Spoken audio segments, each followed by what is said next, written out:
Bom dia, meus irmãos.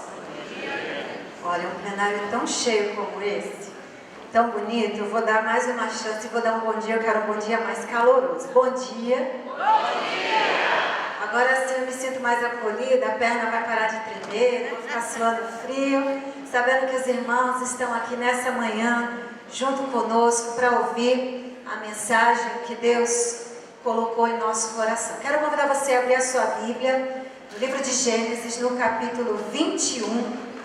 Nós vamos ler os versículos de 8 a 20.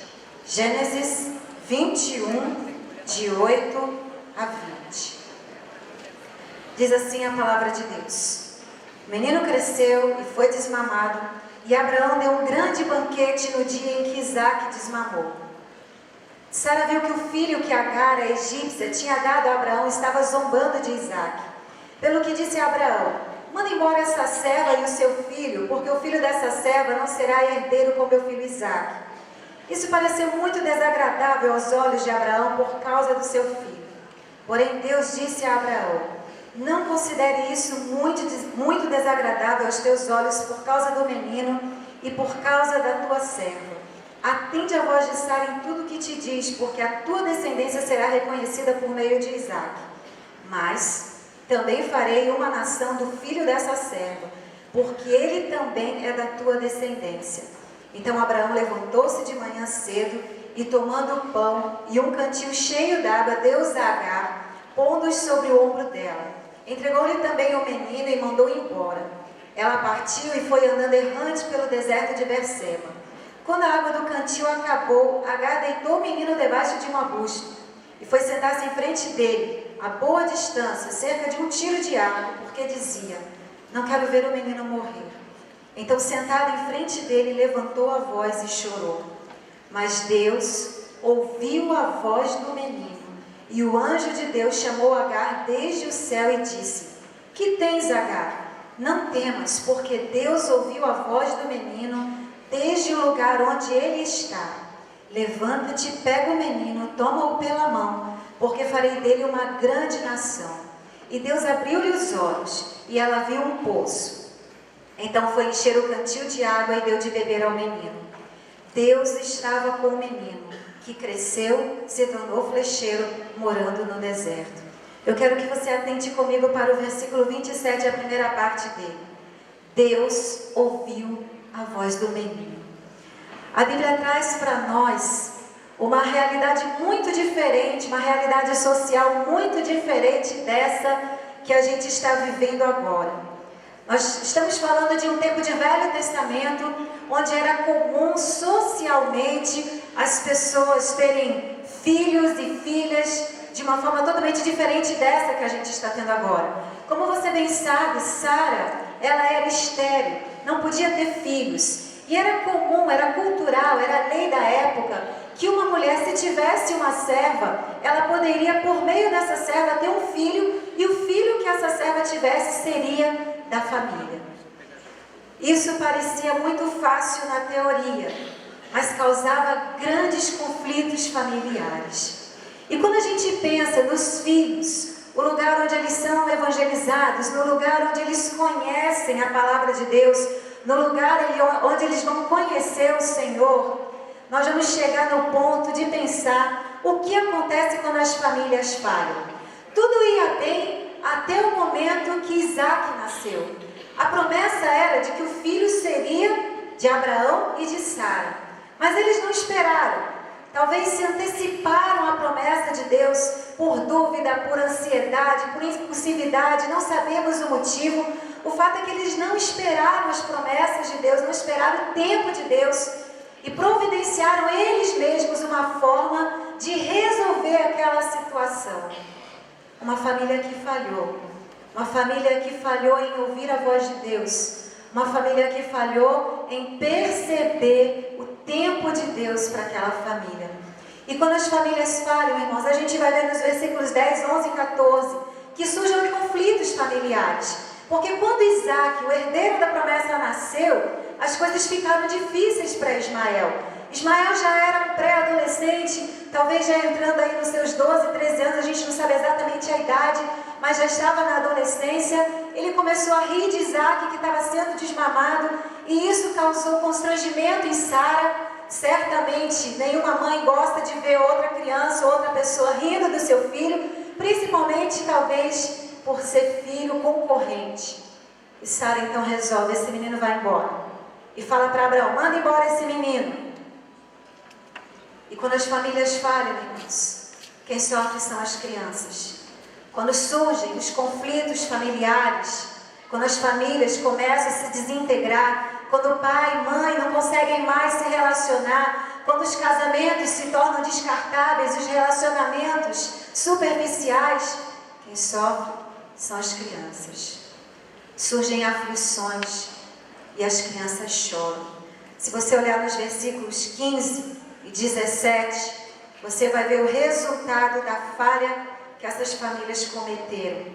Quando o cantil acabou, Agar deixou o menino debaixo de um arbusto e o menino chorou. Quando as nossas famílias falham, surgem aflições na vida das crianças. Ano passado, em março de 2013, nós estávamos num projeto missionário, uma parceria de missões nacionais com a Sociedade Bíblica do Brasil, lá no Rio de Janeiro, no lixão do Jardim Gramacho. Esse lixão ele foi conhecido durante muito tempo como um dos maiores da América Latina. Foi até motivo e pano de fundo para uma novela que fez muito sucesso.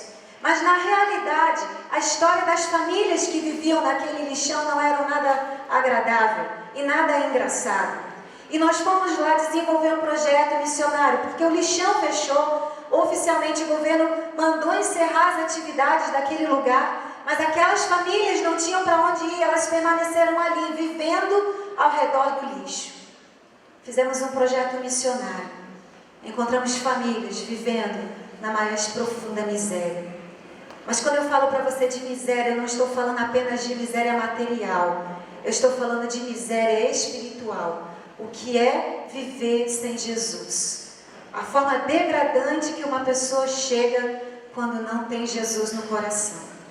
E das muitas atividades que foram desenvolvidas naquele dia, a nossa responsabilidade era passar o dia com as crianças. E tínhamos feito uma série de atividades.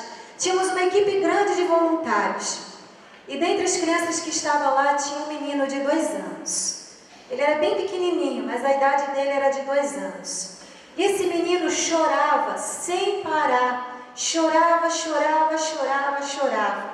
E nós não sabíamos o que fazer. Ele ia passando de colo em colo dos voluntários, a gente ia tentando atividades, coisas que pudessem ter nesse menino, e ele chorava muito. Nós tínhamos levado muitos lanches para crianças que entregaríamos no final das atividades. E uma das voluntárias disse o seguinte: Jaqueline, vamos dar um lanche para esse menino para ver se ele fica quieto. Então nós pegamos o saquinho do lanche, tinha um leitinho daqueles de caixinha, um todinho, nós demos para o menino. E ele tomou o primeiro. E parecia propaganda, né? Porque ele tomou até fazer aquele barulhinho no final. Demos o segundo. Ele tomou o segundo. E ele começou a ficar sonolento. E dormiu no colo da voluntária. Nós vimos que aquele menino tinha fome. E ele dormiu depois que ele tomou o leite. Mas o choque que nós levamos foi quando a mãe dele chegou e fomos entregar o menino para a mãe. E nós falamos para ela: olha, esse menino chorou muito durante o dia, a gente deu para ele o leite, ele tomou bastante leite, depois ele acordou, tomou mais, e aí foi assim ao longo do dia. E quando nós entregamos para a mãe, ela disse o seguinte: ele estava com fome mesmo, porque aqui a gente não tem leite, ele estava sendo alimentado com o leite de uma porca, e essa porca morreu, e eu não tive mais como dar leite para ele. E eu chorei, irmãos, porque em pleno Rio de Janeiro nós temos crianças tomando leite de porca. Eu nunca tinha ouvido isso na minha vida, mas isso acontece no Rio de Janeiro. E isso aqui é um reflexo desse tamanhozinho assim, do tanto que as crianças do nosso Brasil têm chorado, porque nossas famílias têm falhado. quando as nossas famílias falham em conhecer quem é Deus, em conhecer quem é o Senhor, em compartilhar da palavra de Deus e falar para as crianças que há um Deus nos céus que as ama profundamente. Quando nós falhamos nisso, as crianças sofrem aflições, as crianças vivem conflitos. E eu quero que você veja algumas realidades do Brasil. Nós estamos vivendo num país que é hoje um país muito grande, muito próspero, mas boa parte da população brasileira, quase um quarto da população brasileira, está na nova geração. Nós somos hoje 33 milhões de crianças até 9 anos de idade, 21 milhões entre 12 e 17 anos. Crianças, 23%, adolescentes, 12%, jovens, 28%. Mas quando você coloca isso numa fatia do bolo, a nova geração, você vai encontrar 63% da população brasileira. Mas essa população tão grande, que é para a minha vida, o meu campo missionário, é um campo missionário que tem vivido aflições, tem vivido tristezas, tem vivido sofrimento, porque as famílias estão falhando. Você está vendo números aí, eu não vou ler para você todos esses números. Você tem aí acesso, você pode ler, são dados do IBGE, do governo federal, de algumas secretarias de assistência social. E você vai ver a realidade das nossas crianças. Você vai ver a realidade do que está acontecendo no nosso país. E isso está acontecendo porque as famílias estão falhando com as crianças. Assim como lá no Velho Testamento, aquela família falhou com Ismael, mandando para o deserto. Nós estamos falhando com as nossas crianças. Nós não podemos mais admitir, meus irmãos, que 18 mil casos por dia de violência doméstica. Hoje, só no dia de hoje, serão registrados 18 mil casos de violência doméstica. Isso no nosso país, que nós amamos, que nós chamamos de cristão. Isso não pode acontecer. Isso é retrato de falha das famílias. A gente vê as crianças entrando no tráfico e no consumo de crack aos 10 anos de idade. Em algumas vezes mais cedo ainda, mas os dados oficiais são 10 anos de idade. Nós não podemos admitir isso. Nós precisamos mudar essa realidade. Tem que começar na minha casa, na sua casa. Se nós falhamos, irmãos, com as crianças do nosso Brasil, nós vamos perder toda uma geração. Mas quando você continua no texto bíblico, você percebe que quando as famílias deixam de ser o ideal de Deus, as crianças ficam no deserto e as crianças choram. Eu creio, minha interpretação bíblica, eu creio que não era padrão de Deus essas famílias que às vezes a gente via no Velho Testamento, de mais de uma esposa, escravas. O ideal de Deus era homem e mulher. Mas por causa de toda uma questão cultural, social da época, isso acontecia. E esse, sem ser o ideal de Deus, acabou trazendo tantas dificuldades. E quem mais sofreu foram as crianças. Quando nós falhamos com as crianças, quando nós como família deixamos de ser o ideal de Deus, as crianças ficam no deserto. Irmãos, quando a gente fala de desertos, eu não estou falando só do deserto que Ismael viveu. Porque o deserto de Ismael era um deserto físico, ele realmente foi para o deserto. Abraão deu as coisas de Agar, mandou ela embora e ela foi-se embora pelo deserto. Era realmente o calor, a areia, a dificuldade da falta d'água. Mas em nosso país nós temos desertos que são tão dolorosos quanto aquele que Ismael viveu. E esses desertos causam choro nas crianças. Eu não posso falar de todos, mas eu quero falar para você de alguns desertos. As crianças ribeirinhas, apesar de viverem numa região inundada pelas águas, elas vivem um deserto espiritual e material. Ano passado, durante a Transcrianças, estivemos lá no Pará. 17 horas de viagem depois de Belém, bem no meio da mata. Mas lá haviam dezenas e dezenas de crianças vivendo todo tipo de sorte. Entre elas o Rony, um menino de 7 anos, que não conhecia Jesus. Não tinha internet, não tinha telefone, não tinha televisão, mas tinha no coração algo que é comum a todos nós, que é o pecado. Ele vivia com uma faca na mão aos 7 anos de idade, correndo atrás do seu irmão e ameaçando todas as pessoas que iria matar. Era a única linguagem que ele conhecia. Eu vou matar você. E quando a gente foi conhecer a história do Rony, a gente conheceu que a família dele tinha essa regra: resolver as coisas na faca, resolver as coisas na briga, na morte. Família que falhou.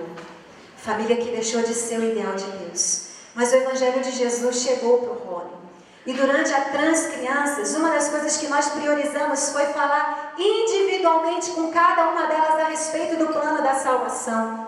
E no final o Rony levantou a mão e disse o seguinte: eu quero ter Jesus no meu coração. Eu quero ter Jesus na minha vida.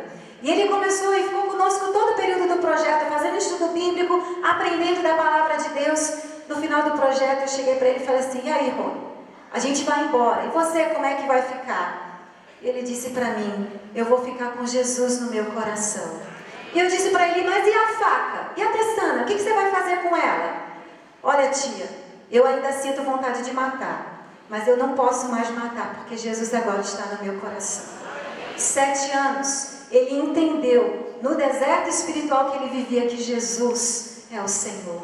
A gente pode falar das crianças e as drogas, a gente já comentou sobre isso há pouco. O tanto que as drogas têm destruído as famílias, começando cedo pelas crianças.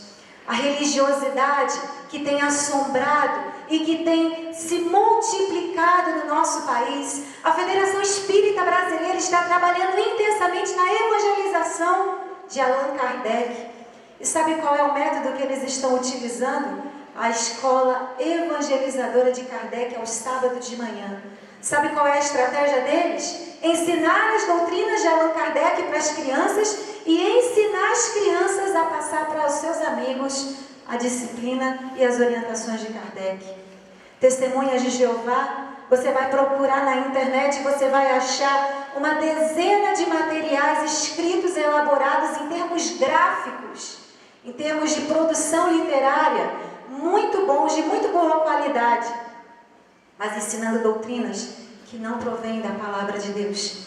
E sabe qual é a artimanha que eles estão usando? Serviço de campo, casa em casa, para ganhar crianças, quanto mais cedo para o testemunho de Jeová. E assim a gente vai, irmãos. E assim a gente vai com tantas outras religiosidades. Essa foto que você está vendo aí é do Vale do Amanhecer, lá em Brasília.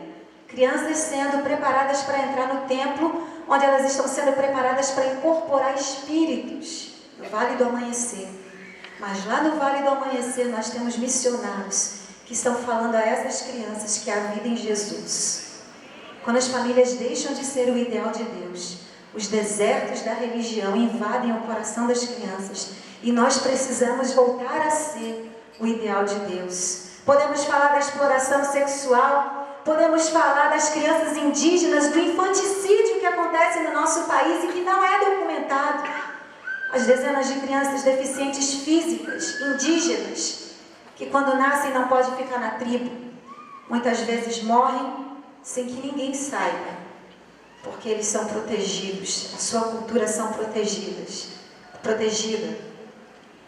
Mas as nossas crianças indígenas estão morrendo no deserto, simplesmente por nascerem deficientes físicas. Nós poderíamos falar das crianças surdas, sem acesso a tantas coisas, e poderíamos continuar falando de tantos e tantos e tantos desertos. Nosso grande desafio são as crianças do nosso Brasil. Quando as famílias erram, quando as famílias falham, as crianças ficam no deserto, as crianças choram. Mas, meus irmãos, nessa manhã eu quero dizer para você que quando eu tinha 6 anos de idade, Deus me deu o privilégio de conhecer quem é Jesus.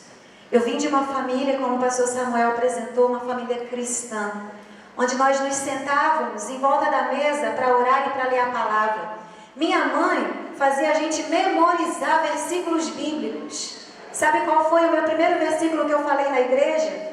Porque não era só memorizar não, tinha que falar na frente da igreja, para dizer que aprendeu mesmo. E o primeiro versículo bíblico, eu tinha 7 anos quando finalmente eu fui falar na frente da igreja. Vós sois a geração eleita, sacerdócio real, a nação santa, o povo adquirido. Eu gostava de parar nessa parte, e a minha mãe falava assim, acho que minha mãe já tinha sentimento, né, do que ia acontecer. Mas e o resto do versículo? Estava faltando o resto.